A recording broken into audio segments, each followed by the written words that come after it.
This video is sponsored by Checkmate Magazines. Checkmate Industries is the largest OEM handgun magazine manufacturer in the U.S. They have been manufacturing OEM magazines for the most popular brands for years. These are 2011 mags, however, they produce magazines for SIG, Smith & Wesson, Beretta M9 series, Desert Eagles, and M1A M14 mags. Each Checkmate magazine is 100% developed in the U.S., backed by a lifetime warranty to ensure superior performance, reliability, quality, fit, and finish. See everything they offer at checkmatemagazines.com. Checkmate Mags, getting it done.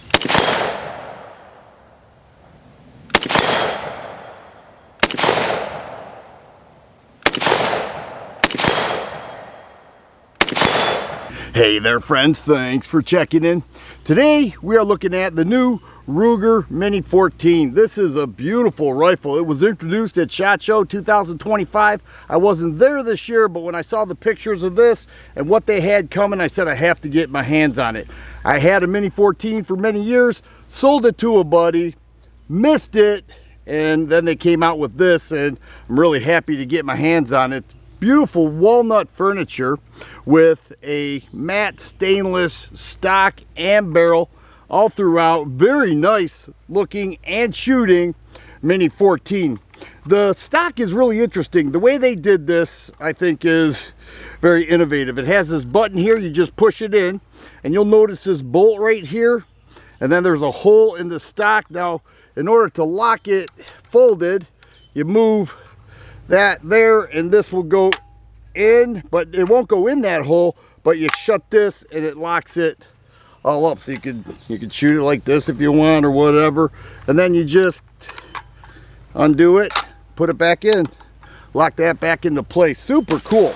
It ships with two nickel plated Teflon magazines, 20 rounds, and if you know the Mini 14, you'll know that you rock it in just like an AK. The side charger is also similar to an AK, but it's a Mini 14 patterned after the Garand. The bolt is extremely strong, very reliable firearm. The one that I had was extremely reliable. So far this has been very reliable. It shoots the brass out, and I'm not kidding, 20 to 25 feet. I was picking up my brass and I couldn't believe how far that it ejected. The barrel is a 18.5-inch barrel, all stainless steel. It's got a very cool flash hider right there. It is threaded 1/2 by 28, so it's a common thread pattern for suppressors. It has a iron sight in the front that's also a bayonet lug.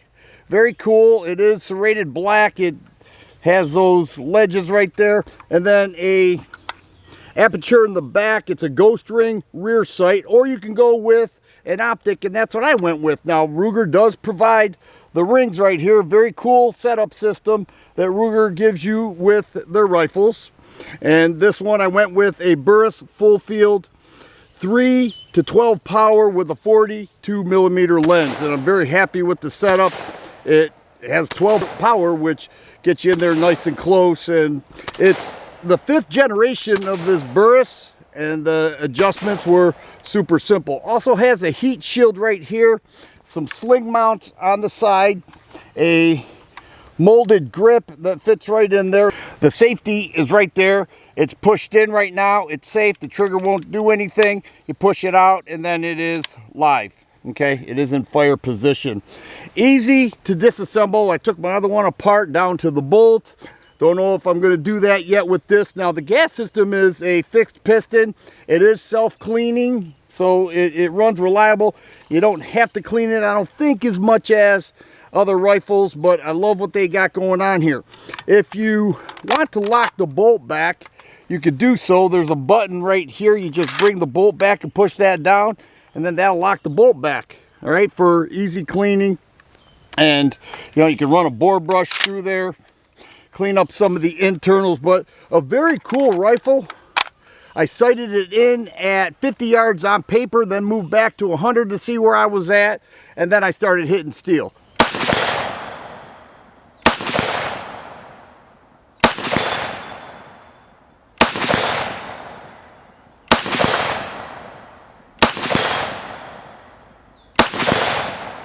And then when I started doing that, I said, this is one nice setup. Just like I remember it, but a different style with the folding stock and the walnut. Just a beautiful firearm, and I've been happy with the Ruger Mini 14s every time I had my hands on them. Now, a lot of people will say that that is 223 only, and that's not true. This is a 5.56 NATO firearm, okay?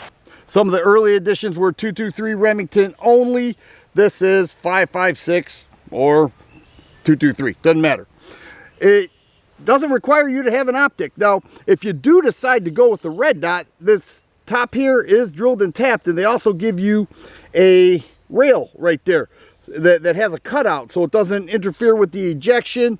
You can put a red dot on there. I played with that idea. Then I wanted this Burris 12 power 42 millimeter lens. It has been great at the range so far. I have no complaints. It's just as I remember. Awesome firearm. A little bit forend heavy. I will say, when you offhand it, it's a little bit forend heavy. Tends to shake a bit just because it gets heavy after a couple shots. But this is what we're playing with today. This is that new Ruger that many people are interested in. It's not cheap. The MSRP on this is $1,849. Your average gun store price is between $1,400 and $1,500, and that's pretty common with many of the Mini 14s that are out there. Now, offers a little more than an AR. I'm not saying it's better, I'm not saying it's worse, but many people will make the argument that it's better because it's a piston system. There's no recoil, like none. And the fact that you don't need an optic, you know, that's cool. You don't need an optic on an AR, but I like the way this is set up.